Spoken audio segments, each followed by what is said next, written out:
A preset can help you in creating a customized report, so you can generate a report that displays exactly what you need to see.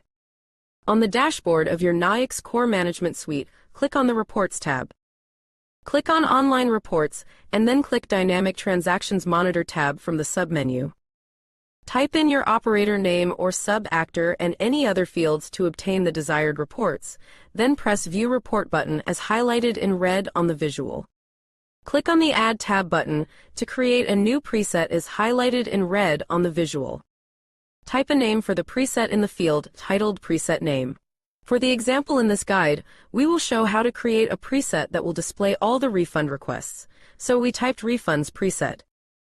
Next, choose the information you would like to see on the preset. Categories on the left-hand side of this window organize all fields as highlighted in red on the visual.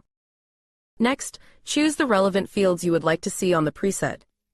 Categories on the middle section of this window organize all fields as highlighted on the visual. Drag and drop the fields on the right-hand side as highlighted in red on the visual to reorganize their order in the report. Click on the Save button to save the preset.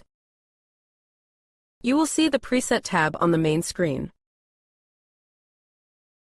Pro tip: to make this preset the default when you open the DTM, right-click on the preset name. Then click on the Set as Default button to set the preset as default, as highlighted in red on the visual.